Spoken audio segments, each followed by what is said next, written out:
कल पहलगाम में हुई नृशंस घटना ने पूरे देश को, समूची मानवता को झकझोर कर रख दिया है। अनेक प्रश्न इस आतंकी घटना ने हमारे मनमानस पर छोड़े। पहला तो ये कि आम तौर पर हमारे देश में एक जुमला बोला जाता है,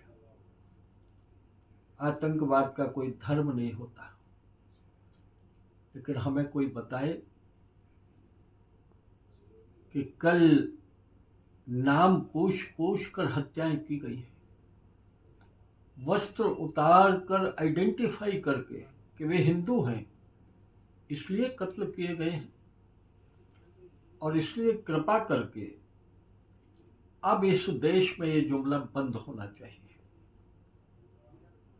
कल मुगलिया अत्याचारों की याद दिला दी है उन पैशाचिक कृत्यों ने।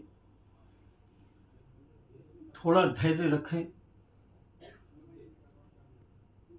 नरेंद्र मोदी जी का निजाम है, और आतंकवादियों को हम एक ही संदेश देना चाहेंगे कि बालाकोट तो बहुत छोटा हुआ था, कुछ और भी बड़ा होने वाला है। हिसाब ब्याज लगाकर चुकाया जाएगा, आतंकवाद से भी चुकाया जाएगा, आतंकवाद के पैरोकारों से भी चुकाया जाएगा, क्योंकि आतंकवादी तो बाहर से आए थे, मगर रास्ता दिखाने वाले कौन थे? इस सवाल का जवाब भी देश को देखने को मिलेगा। दूसरी बात मैं ये कहूंगा कि हो सकता है अमरनाथ यात्रा के पहले भय पैदा करने के लिए इतनी बड़ी घटना की हो, लेकिन मैं ये भी कहूंगा कि कायराना हमला करके हिंदुस्तान में भगवान अमरनाथ की यात्रा रोक देने का दिवा स्वप्न आतंकवाद को नहीं होना चाहिए।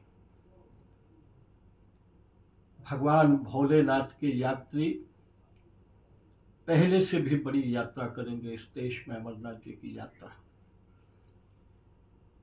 मैं एक बात और निवेदन करूंगा, भारत की सरकार से करूंगा, कि इस समय जो वक्फ बिल के विरोध में देश में रैलियां की जा रही हैं, कुछ रैलियां हो गई हैं, कुछ रैलियां होने वाली हैं, ये भारत में मजहबी जहर फैलाने का काम कर रही हैं, ये उन्माद पैदा कर रही हैं, ये परोक्ष रूप से आतंकवादियों का हौसला बढ़ा रही है। और इसलिए ऐसे माहौल में वक्फ बिल विरोधी जो रैलियां होने वाली हैं, जिनमें राजनीतिक जमातें भी शामिल हो रही हैं, इनको तत्काल रोका जाना चाहिए। जिन परिवारों ने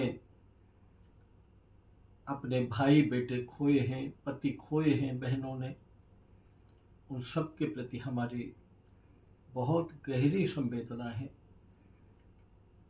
हम उनके दुख के घाव भर तो नहीं सकते हैं, लेकिन उन पुण्यात्माओं को वे ही आतंकवादी जाकर बताएंगे कि हमने जो कुछ किया था, भारत ने हमको उससे भी बड़ा दंड दे दिया है।